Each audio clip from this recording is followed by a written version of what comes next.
Hello all, welcome back to the Tech on Toast podcast. My name's Chris Fletcher and it's season 11. This season we have ZenZap as our sponsor for the Tech on Toast podcast. And if you're in hospitality, you know how chaotic managing a team can get. Don't worry, ZenZap is here to change that. Now, I've been using ZenZap for my own team at Tech on Toast, and honestly, I don't know how we've managed without it. It's a game changer for keeping everything organised. Instead of juggling endless email threads, WhatsApp groups, and random sticky notes around my office, we've got everything in one place. Conversations sorted by topic, tasks assigned and tracked without fuss, and files right at your fingertips when you need them.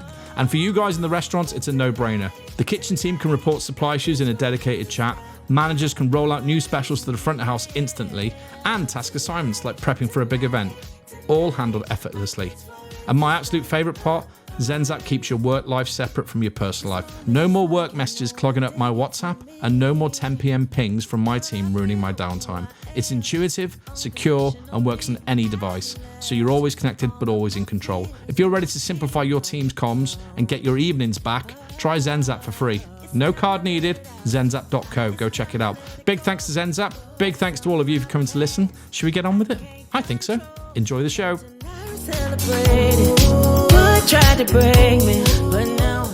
Welcome to the next episode of the Tech on Toast podcast, and today I'm delighted to be joined by Ewan Phillips, co-founder of And It Has. Hello, mate. How are you? Yeah, really good. Thank you for having me in. This is how you do an impromptu podcast. Ewan texted me, about 3 hours ago?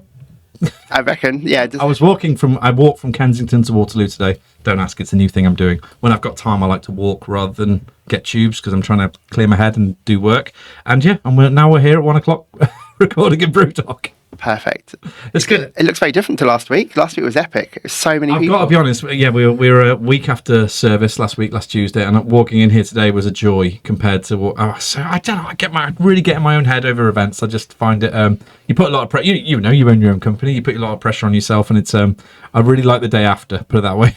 The day after is good. I used to run a project with the BBC and Department of Health, and I ran these big road shows, and it'd be like having 10,000 people coming to each one, and it would just be like stress the night before, worrying is everyone going to turn. No, not showing off. Terrified ages ago. It was really fun. It was about health, well-being, exercise, activity. Wow. Getting engaged. It was really interesting across the whole east of England. Where do you hail from then? So you're from? You mentioned Midlands. Suffolk. Yeah, but born in Wolverhampton. Oh, Wolverhampton, and then moved to outside of Ironbridge in Shropshire. Have you heard of Tettenhall?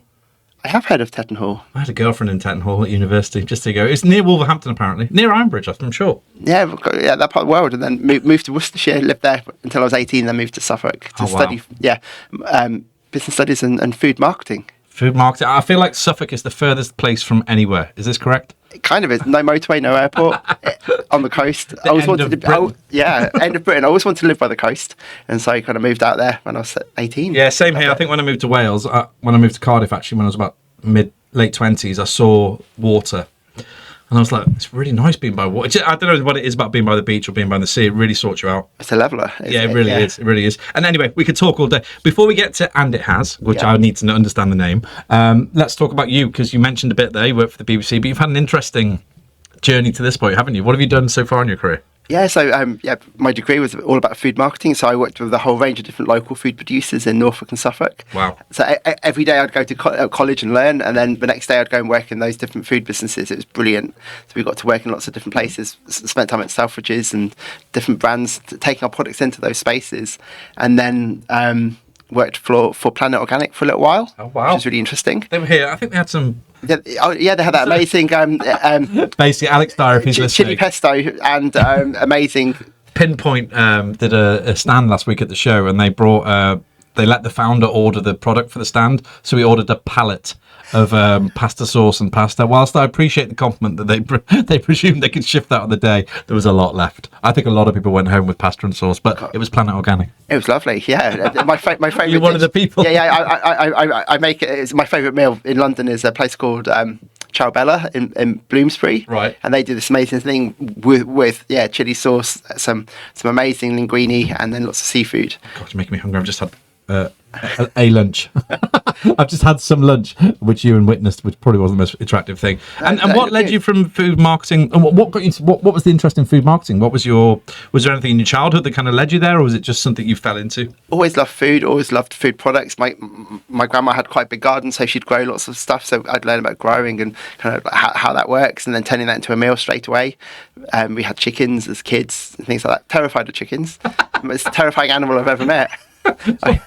Unpredictable or what? No, my brother could walk in his pants and just get the eggs, and I'd have to be like fully clothed up, and they'd still attack me. Like hazmat. Yeah, I'd be lying on the floor. My mum would have to come and get me out of the pen.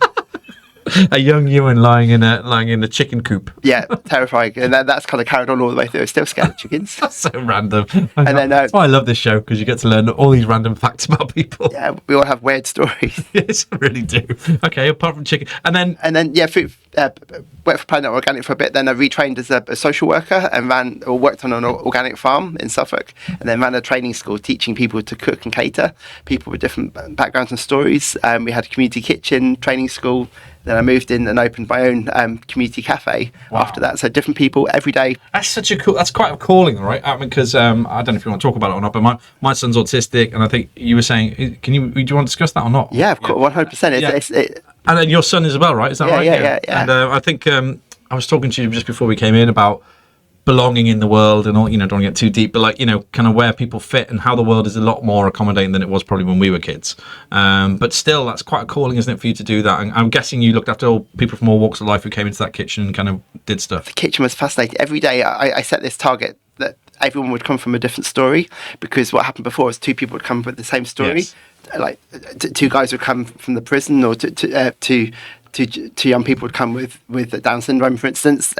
Every day, two different people, two different stories, and people just get like other people have got stuff going on. It was so powerful, and people just find this different way to connect through the food, through the customers. Food is a real connect. I think if you ever go to Italy, obviously I spent a lot of time in Italy when I was with colleagues, and you understand that food is life over. Food is life in Italy. Yeah, it really is, and it's like, and that sounds a bit dramatic, but it's the connector part of it, and it's what we captured really well in the early days of college. It was about bringing people together. It wasn't about actually the recipes and how good it tasted and all that kind of stuff. It was about the fact you're all sitting around the table, a bit like when I was a kid. And Sunday, no matter what happened, we came home for Sunday roast. There was no discussion about it. You were home for 3:00 on a Sunday on your bike, whatever you were coming from, and if you weren't home, Dad would be, there wasn't phones then. He'd be out looking for you. The trouble. I remember those. Sunday lunches with our mum were really powerful experiences. Yeah, always getting back for that. I don't think. Well, I know for a fact because I'm a dad now, and it doesn't happen like that anymore. It's not. The kids are fragmented. They're doing. I mean, everyone's in a club of some sort these days, and I just feel like you never really get that table time as much anymore. There's probably lots of parents rolling their eyes at me, thinking we do, but it's a different. Life gets in the way. Definitely gets in the way. It's a difficult balance because, I remember as kids, it always I had a car cleaning round in my village to save money up for to buy my first car. So I cleaned all these cars in my village and always come home for lunch, have a lovely Sunday roast, and then go back out and carry on cleaning cars. Love that. I had a lawn mowing business. Fantastic. When I say business, I'm not sure it was registered at company's house, but it was. I had a lawn mower business. I think I did one garden. I was like, I've got to move now. I've got to take the mower to the next garden. That's like really heavy. So so that ended. I had the bucket on the bike. It was all right. I could cycle around. So you thought forward. You're still thinking forward. And I've still got my 2CV now. Since I was 17, I still drive it. Really? Yeah. How old is that then? 81. So what? No. So what's that? 40. You'll have to share a picture so we can put it on the artwork for the pod when we send it out. I think it's really. Yeah. Is it alive or is it? It's in, that's the slight exaggeration. I'm just putting it back together. I rebuilt it, and I had it restored. I've just got to put the pieces back together. But I've had it since I was 17, and it feels good to put it back together. The boys are desperate to go out there, roll the roof back, kind of go for a good Suffolk drive on the coast. That's very cool. Very cool. And tell me about And It Has, because you come through. You've got an interesting backstory, obviously, where you come from. You weren't in tech at all, were you? You weren't in that kind of field. No. I always worked in kind of with food producers about kind of the marketing, so the normally customer facing, customer facing. And then with one of my best friends, Richard, we were talking about kind of why. This is about 4 or 5 years ago. Why are people dying or being injured through eating out? What's happening? Yeah. Where's this disconnect happening? Why is it happening? And also, how can we solve it? Because I live in Ipswich. Ipswich has got BT there. Yeah. So this is a place of boffins. Richard's a boffin. And lots of our friends are real boffins. And they're just like, the brains are huge in Suffolk for the BT. It's just a thing. Yeah, it's just a thing. And so we kind of built this idea together to build And It Has as a way to enable not just customers, you and I going out to eat, but also to upskill and support and empower the staff teams working in the venues. And this is the point that a lot of tech companies do understand now, because they've been in the industry a while, but didn't understand originally, that the churn on a waiter, on a chef is, we're talking about, we used to turn our teams, I think it was 180%. It was a quota in colleges back in the day. So twice a year you turn your team at least, right? In a restaurants, in the restaurants in the city centre, maybe more, because people are churning all the time.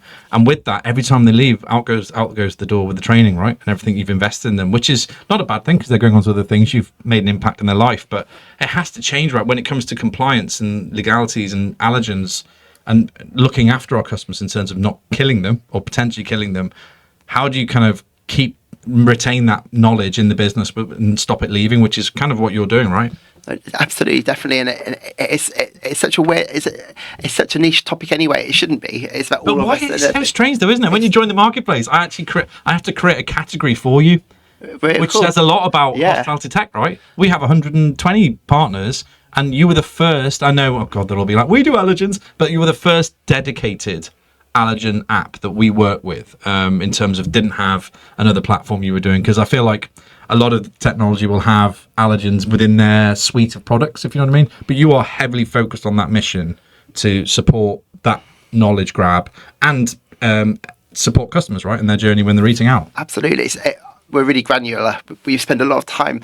We're changing lots of product codes with producers and suppliers that go into businesses. We work with the whole supply chain of food that's made by somebody. It comes into distributors, gets to stores. Stores then turn that recipe into an end product that you and I would eat. We work on the whole process. So we spend a lot of time really understanding the journey. So you're right at the start of the journey of the food, not... We're at the start and at the end. It's quite interesting. And just kind of the amount of businesses we work with, we say, well, we need a spec sheet, data sheet. Oh, yeah, what's that? And we're like, oh, you've been supplying this business for a long time, you haven't got a data sheet. And some people are, nah. It's a bit like, I don't want to compare it to scheduling, because it's not. But back in the day when workforce management started becoming digitized, and it started getting, tech that did scheduling, everyone was on Excel, right? The main competitor was Excel. I still think in a lot of SME type businesses, Excel is still the way. And I think it's taken them 15 years to really start to get a blanket of digitalized scheduling across the board. And you think about, no one getting the schedule wrong is going to kill anyone, right? Getting someone's route wrong, it might upset a waiter, but it's not going to kill anyone. And I think when you look at what you're doing, the potential of harming a customer is up there. In colleges, we were the first people to put in a gluten-free menu back in 2007, I want to say. Wow. So we had a dedicated laminated, like a separate, and we had a gluten-free pack in every kitchen in 100 sites, where we would go in and they would fail. We used to do a QA with them when we'd walk in and do a kitchen check, and we'd do them every month or every other month. And if they didn't have their gluten-free pack ready in the kitchen, so it was like a breakout box, pristine clean, they had to smash it open, get the spatula out, get everything clean, so there weren't any risk of cross-contamination. If they didn't have that ready, they failed and didn't get paid. Yeah, and that's how seriously we took it, right? Because we knew, that the consequences of doing it wrong, which still happened. We still had problems because they're humans, right? And people make mistakes, and we didn't have And It Has, right? So I had to manage 48 sites. How the hell am I going to make sure they're all, so I did my best, but no human's going to stop that. That's when you need tech, right? And I think that's where you guys come in. Definitely. And the tech we built, is the whole idea behind it is it's very straightforward to use. It's very quick. Within 2 seconds, you add your preferences. You add your allergies, but also you can add preferences. So within 2 seconds, you see what food, what drink you can have. What will it do? Will it just literally shrink the menu as it would be to what's available to you? You don't see the white noise. You just see what's useful for you. Drinks and food. You see very quickly what you can have. So families, and you can flip from persona to persona within our app as well. So that's very quick. So you can go from person to person with different dietary profiles, and we use geotagging. So as we grow, we're self-funded. We kind of built it up to this stage. But as we grow, we're looking at multiple sites where they have a whole range of concessions. Yeah. So in 2 seconds, you can be sitting having a beer, looking at the 12 concessions around you, deciding what each of you fancy, and you can order it very quickly with those providers. And I think that's been the stigma around it, maybe, that when we were doing it at college shows, we had a physical menu. I think at one point we had the vegan menu, the gluten menu, the main menu, and a menu feast or whatever. We had these 4 or 5 different menus, and it was becoming a bit... It becomes embarrassing, right? If you're like of that if you're a celiac and you come in and you've got that issue that you have to deal with, and you're like, oh, can I have the menu that makes me look silly? You know, the different menu. But then if you're vegan and you can't have oats, yeah, then you've got 3 menus you've got to navigate. Our platform. I know it's normal because progression happens, but that's where we started. Yeah, but that's a way to start. You've got to have solid, safe data, which you guys had. Yeah, years ago I met Antonio. I was doing an event. I think. Oh God, don't trust him. He was a problem. He's fun. Him and Priscilla. Yeah, that's right. Yeah. Long time back. That was like 25 years ago. But what we wanted to do was enable a customer, you and I, to have full information. Yeah. Allergens, full ingredients, full may contains, and nutritional data if the business is big enough to share it. Yeah. We do all those calculations. We do a lot of work. Do you work with Carluccio's? Because I know they're a lot smaller. Not yet. We'd love to. Yeah, okay. We'd love to. It's a brand that we should tap into. Because I just remember, I would say 30% of our comms at that point was around gluten. They were obsessed with it. Mm-hmm. You know, obviously we were obsessed with all our food standards and everything, but actually around gluten, I think Sarah, who was our COO, was just constant, like just worried. We've taken this chance to make an experience better for people who are eating out with different allergens, and we just didn't want to mess it up. And she was just on a mission. I mean, God help you if she came in and you weren't ready for that. Yeah, but people have to. Yeah. It really is life and death. And I don't know if you remember at school when we had the videos about road safety or flying your kite into kind of like that pylon. The pylon. Bloody pylon killed so many kids. Do you remember the football boots as well? Yes. Delivering the football boots for the kid that was on the train line. That's right. Yeah. And they stick with me. I knew. I remember the football getting kicked. Oh, don't go and get it, Johnny! And Johnny climbs the fence and ends up in the pylon. Horrific. Yeah. And then our vision is kind of how can we work with partners to kind of get that message across. Does that still happen then, in that sense that I don't hear my kids talking about the fact they've watched that video or the green cross code, remembering all that kind of stuff we got when we were kids? I don't know. I'm not getting that story either. Yeah. But we definitely need to, especially. Well, it had an impact on me, definitely. I've never climbed a pylon since watching that video. And we want to work. We have no me, I guess. And we want to work with like partners who can help us do really good training, because a lot of our work is based on staff training. Yeah. If staff are trained, confident, they feel good about what they do, the journey for the customer and for that staff member is far greater improved. I was saying to you out there, there's a few companies like Sideways or Gravy, I'm probably going to miss one out now, they're all going to be upset, but the people like that Blend who can help you, or I should connect with you actually, because I think you're on a similar mission. Obviously you do something very different to them, but they have a vehicle that you could plug into that would help, because I think the biggest problem for all training providers is compliance. They've struggled to, if you create a video 5 years ago, is it still relevant now? Is it still legal now? Is it still compliant now? I don't know. And then having tech that actually shortens that journey for the customer and for the employee in terms of understanding what's safe and what's not. And that's what you guys do. Definitely. And the customer feedback we get from employees that work in different companies we work for, they're like, you've changed our lives. This is so good. You just don't realize how good your platform is. It's pretty cool that with what you do compared to, without being rude to the scheduling guys again, I don't think they're changing lives potentially what they do, but you're really having an impact, aren't you, in terms of helping the brands really change that customer journey for the customers, but also for the employees to feel like they're safe in making their decisions and not giving bad information out or not making errors. Definitely, and we do a lot of work, and it's a live document. It's a work in progress.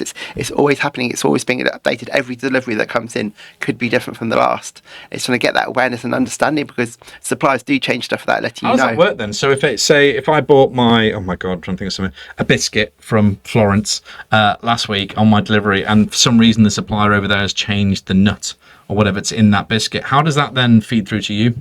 What we do with our bigger brands, we set up protocols with the producers. So the producers work with us to let us know of any planned or possible changes in their which products. I guess they have in their makeup already, right? These people have to notify people potentially if they're changing. Supposed to. It doesn't always happen that way. Wow, and so we've built our own version to manage that really effectively, and that's working really well with different brands. So help us help some of the bigger brands, help us know if we can accept your new recipe, because the recipe could be something that's against the brand. It could be a biscuit that suddenly got a peanut risk in it, and that might not be the journey that food business wants to share with their customers. So that product then may need to be delisted. So working with that person, you say, well, no, that company can't take it now, or won't take it when you change your recipe, can help change stuff positively.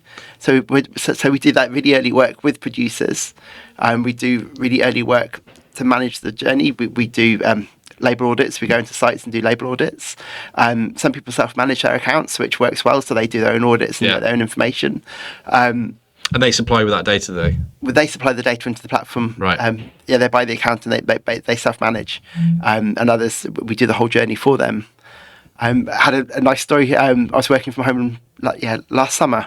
Knock on the door, thought it was a postman. It was a lady selling direct debits for Oxfam. Okay. And she was like quite insistent about the direct debit, and I was like, well, maybe. And she said, what do you do for work? I said, I work with allergies and ingredients, nutritional data. That's what we do. She said, wow, I'm allergic to coconut. And I was like, coconut? Okay, that's a tricky one. She said, it's awful. I have a really rubbish time. Yeah, no life eating. Yeah, she's in her 20s, mid-20s. And I just like randomly said, but she wasn't from Suffolk. She'd be. People often come to Suffolk to sell direct debits. It's a weird thing we have in Ipswich. Brains. Maybe we've got big brains and we'll answer the door. Yeah. We'll answer the door. And I just said, like, randomly, have you heard of Wingstop? Her whole body changed. Her face changed. And it was just like, Wingstop? My God. I go there with my friends all the time. They've got this app. I was like, that's so cool. That's my app. And it was so fun. Do you know what? My hair stuck up. It was so beautiful. So I did a podcast in here with James Brown, who was the former MD of Brewdog Bars, but owns Tip Jar. Yeah. And James was telling me a story about he went to the petrol station about a year into Tip Jar, and he was queuing up behind two girls in the station queue to pay. And they were talking about the fact that they'd saved. She goes, I've saved my money now. I think they were going on holiday or put a deposit down or something. And she said, oh yeah, I'll use my Tip Jar account. And he said he literally was fumbling for his phone to record it or take a picture or something. But he said it was probably, out of all the stuff he's done, his proudest moment was standing in the Shell forecourt, listening to two girls talk about the fact that, because of his tech, he'd managed to put some money away. And same for you, right? To hear that, it's just that validation, isn't it? It's really important for founders, I think. Definitely. And our audience, she's Gen Z, often young people that are quite shy. Like me, similar, yeah. Like us. Camera's not on me, it's on you. Double up. And she's our perfect audience. She wants to understand the menu before she goes. So she would use the website. So they would plan, wouldn't they? Like they would, yeah. I see them using TikTok now for restaurant searches and Google, it's weird, isn't it? Google's on its way out. I can't believe I'm saying that out loud, but it's true. I use ChatGPT pretty much for every search I'm doing or every clarification of something I'm doing. And my kids use TikTok to search for restaurants. That side of things seems to be shifting, and I don't know what it'll be in 10 years, but it seems like it's going to change. It does keep moving. I'm just thinking about the tip jar thing. I helped a really upset girl fix her tip jar account because we're in Harry Ramsden in Great Yarmouth because we'd been to the Sea Life Centre and we went across to Harry Ramsden's because it was opposite. It was really easy with our family. And I said, can I give you a tip? She said, no, because it's not working. I was like, well, have you turned it off and on again? like an IT crowd question. Yeah. And she said, no. I said, well, turn it off and on again. Let's see. Then I could give her a tip. And she's over the moon. And she said, I haven't had any tips all day. And I was like, oh no. Well, we can have a tip now. So she got our tip. And there you go, James. There's another story. Probably not as fun as the one in the show. Yeah, not as fun because his story's like my story. Yeah, the hairs all come up, and it just feels so good when people use it. And with Wingstop, we've got hundreds of people using it every day. We were talking about Carluccio's earlier on, but Wingstop is a different matter, right? It's QSR, very different customer journey, very different audience as well. But actually, and a huge company, right? Going massive. Is it Lemon Pepper Holdings who own? Lemon Pepper Holdings own the UK. Yeah. And then we work for Wingstop in Spain, France, and Saudi Arabia. We launched an Arabic English menu in December with them. So you should definitely talk to the guys at Supplier. They grew out of, I think I'm saying it right, their inventory product, God, I'm probably doing them a disservice, but one of the things they do is look after inventory. And they were on the podcast of the week, but they've started off in Dubai, Saudi, and they've come over to the UK and built. Yeah, I'd love to chat to them. Yeah, so, again, really it's just the podcast for interests. Cool. But I just think it's in that world is starting to become closer. They are close anyway digitally, but the Middle East particularly and hospitality tech seems to be some growth around, particularly around food, in terms of food management. And food awareness, and we're doing some early work with schools and education settings. So with our platform, because we do very precise data analysis, not only on the allergens and ingredients, but on the full nutritional profiling, we work with NHS dietitians, so they can use our platform very sensibly to say, the child A can have 125 grams of that main course of this item. So we've built it to manage that, and we're looking at early storage of the NHS. I'm interested to understand, with autism, right? So I don't know if your kids are the same, but Nixon will only eat bland beige food. He's really like, we've tried. Is there anything you look at that I know it's not allergen based? Is there a behaviour around that, around the way that someone like Nixon would eat food that could help kind of give data to people coming up who kind of understand better how to, because his diet's not, it's okay, but it's not great. Food is really complex for little kids. We've got 2 boys, and Aiden is autistic, Rowan is more ADHD. I've got like a hybrid of the 2, and I've shared it with them. And so I'm feeling your pain already, mate. It's my life. and just Rowan is a lot more oppositional to food. Aiden's gone through a journey of not liking stuff when he was younger, but now he's being a lot more creative and a lot more interested. It's somebody was saying, like, you just need to keep bringing the food out and putting it on the table and not forcing, just letting kids explore. And then that could be hard, but then we can always eat the food if they don't eat it, so we don't starve. Yeah, I think that's my great granny said to me once when she met my oldest son when he was born, and she said, she goes, just leave it, he'll eat when he's ready, kind of thing. He'll eat it, he'll come to it. So stop panicking about, because I think parents worry, right, about I'm not giving him his carrots or his peas or whatever it might be, but I think you just end up getting there. Sorry, that was a total digression, but digression is great. Your background is very interesting for understanding that, and then a lot of parents eat out their kids and probably get frustrated with the same thing. It's really hard. I used to run an education service for about 10 years, so I worked with specialist it was school refusers, kids that wouldn't go to school for health or mental health or physical challenges. And one of our success stories is Google. We had a young guy that was obsessed by public transport, couldn't find work, couldn't find opportunity. And then I got him a job working with a local company that managed all the Google public transport mapping. Something that he loves. He's been doing it for, I left 10 years ago.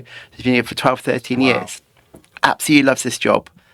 And this job would never run out because it's putting the dot in the right place on the road, not in top of a shop or top of a house. And he thrives from that. So just kind of like finding people's interest, focusing around the interest, giving them that kind of knowledge, support, care. Other things fall into place around it. It's fascinating. I mean, Nixon loves Sonic the Hedgehog, so I'm not sure I'm going to sort that out, but no, it will develop into something else, I'm sure. Yeah, Sonic will turn into something else. Some other fast animal. Greyhound racing, perhaps. I don't know. 45 wearing his Sonic sweatshirt might not work. It does work. No, I think that would look pretty cool. Yeah, that's true. Sonic is cool, actually. It's probably the coolest one you could like. And look, we've got limited time, but what for you? You're talking to the audience here. What do you need? Because you're how many are in you're a small team, right? You're growing. We're a really agile team of 6. Yeah, right, we kind of we grow and contract as customers need our stuff. We get asked very specific, very precise questions. We're a real niche product company that answers really niche questions. I think at first element, I think operators should be reaching out to you for your experience, like without parking And It Has, because And It Has is obviously the route to market. But it's super interesting just to get your industry experience around food and the behaviour around food, and also around allergens and the way menus are built. And you mentioned Annika before, Annika Wainwright, who's the master menu builder. I love our menus. I love going to pizza programs and have a good feast there. And what we can do, we're working with another brand which we haven't signed off yet on it, but they love their ingredients, and our platform can share the provenance of every ingredient and the story of those ingredients. And for customers who want to know, I'd love to know where my salmon comes from. I think a lot of people. I mean, we just said then how the kids are now choosing. They're choosing based on the allergen availability before they even leave the room, right? Before they even leave home. And I think it's the same with provenance. I think it's the same with brand storytelling. I do think people are less interested in the physical location, I think it's becoming more about the brand story and what they're about and where they're from and why they came here. And that's why it's important we do this kind of stuff, right? We meet people like you, because if we don't do this, no one knows your background, understands how powerful it is to actually what you're doing now. Because you could just be a guy who got raised a load of money and went and built something, but you're not. We're not. This is a passion project, self-funded. We've built it ourselves. You said that 3 times now. Self-funded. I think people forget. You talk to people sometimes, and when we compete against other big brands for a contract, and people are like, oh yeah, and you're like, no. We've built this ourselves, and we've made it really strong. I think it's so important that is made truthful, and open and honest, because I think if I'm the operator and I'm invested in my customers, which they all are, right? It's their lifeblood and their employees, then I'm going to the guy that doesn't sleep at night because this thing doesn't work, rather than the guy that we'll just build another product if it doesn't work, kind of thing. Do you know what I mean? That kind of thing. And that's not being rude to the PE back people, but I just think sometimes the reason why we built this podcast, the reason why we meet founders, is to really understand why and what was the point? Why did you do this? What's the passion? And if you care about it as much as they do, then the operators, it's a real match made in heaven. Do you not think? No, definitely. Like for the FSA only send out kind of alerts kind of late on a Friday afternoon, and we got this massive alert kind of just after 5:30 one Friday about mustard having a peanut risk in it, which was a big thing. We haven't had anything like this since we started. A really serious challenge. And within half an hour, we'd sent out the information to all our customers. They've let their staff teams know. All our competitors would have gone home. And it's a different journey. We had a client with a challenge at the weekend. Within half an hour, we'd fixed it and sorted it for them. We're there, and that's where we differ. We're agile, we listen, we support, and we can build bespoke stuff around people's needs as well. It's not just it's a flat pack service that take it or leave it. We build stuff around the person as well. It's we love it. We love what we do. Yeah, well, that it clearly comes across, right? And I think that's for me the biggest thing about it. I love what I do. Like I genuinely like. It drives me mad that I don't sleep and I'm working constantly. But actually, I wouldn't do it if I wasn't enjoying it. But I really enjoy it, and I think if you can do that and sell it, wow, that's pretty cool, right? So it's hard, but it's a dream ticket. I don't think you pick the easy route. No, when it's something you care about, I think it's always harder. I think it's almost easier not to be invested in it and just treat it as a product. No, definitely. And we're growing our team, and we're having people coming into our team that can do the contract sign off for us because that's the bit I find the hardest bit, kind of just getting that final bit signed off. Yeah, because you don't want to charge for it. You're a founder. You're a nightmare. Give it away. And I think that realization. I hope that some founders listen to this and they'll all be nodding their heads that you love your product, you love what you do, you get it totally, you understand why you do it. But maybe your website doesn't say that. Maybe your sales, your personal sales, don't say that. So it's about bringing those right people in the right time to kind of just say, look, I get what you do, boss. I know why you built this. Let me just tweak this bit for you, and it will help. And it's just like that letting go bit is like letting your kid go to uni or something. It's quite a tough moment, but you know it's good for them. That's absolutely true. And our website is shocking. It's an HTML site we built 4 years ago. Honestly, I'm on website 38, so don't even bother. I've literally just had when you met me, I was talking to a guy who's going to fix it forever. Wow. I say that. God, if I put it on the podcast, but because we've built it. All the time, we keep reiterating it, and I think that's really dangerous. And I think at some point you have to stop and go, right, this is what you do for a bit like you're saying, right? With your tech, this is what you do for a living. This is what you care about. Fix my product, and that's what we're going to do. I think with this because it gets to a point where you're iterating constantly for no reason. No, absolutely, it's your face. We have built the new site with external companies.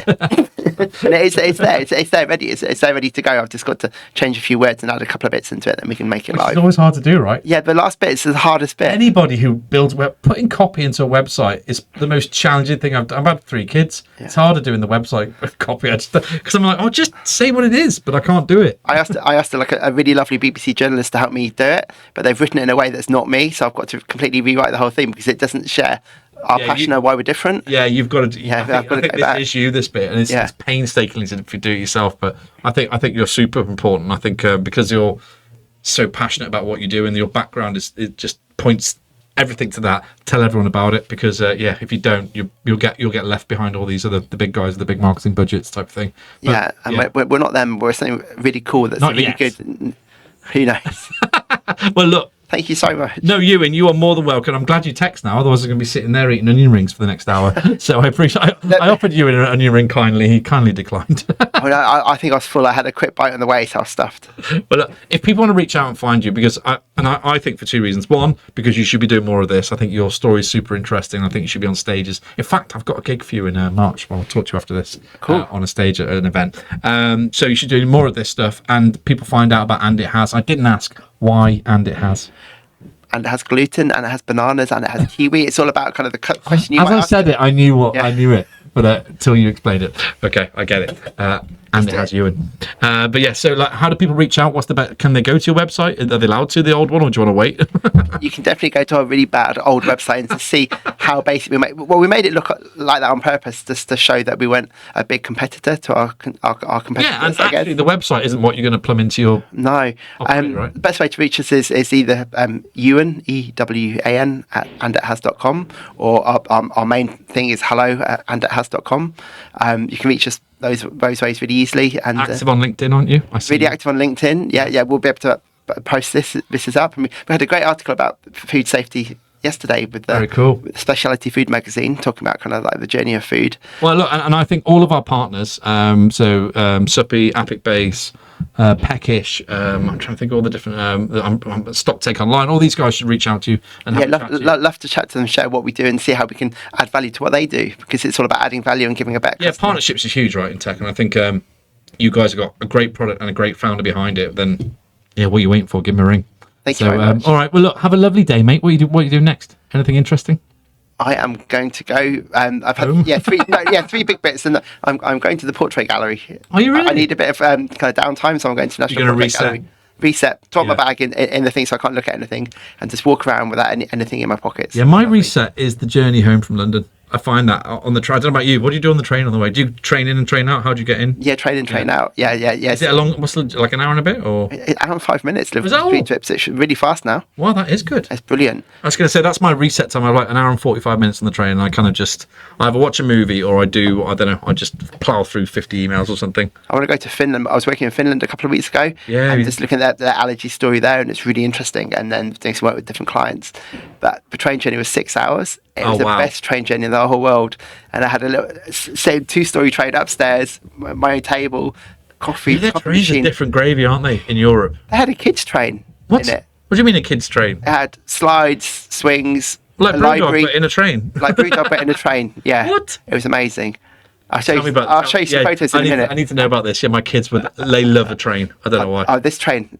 So it's just so I understand, or this isn't for the pod problem, but when you fly to Finland, then the train's internal in Finland. Is that what you're saying? Yeah, I was working in Helsinki, then I was going up to Kajani, which is it's a game centre. Lots of games design students work there, and it's a games part of our work that we're working on, which is really cool. Very cool. Look, lovely to see you again, mate. A pleasure. You too. Thank you for supporting us and everything. You're always at the events. I always see you popping up for 5 minutes wherever you might be. So we really appreciate that. And let's hope this helps you get some more interest in your product. And reach out. And if you can't get hold of you, and give me a ring, and I'll point you in the right direction. Amazing. Thanks, Chris. Thank really you. good to see you. Bye-bye. Cheers. Bye-bye.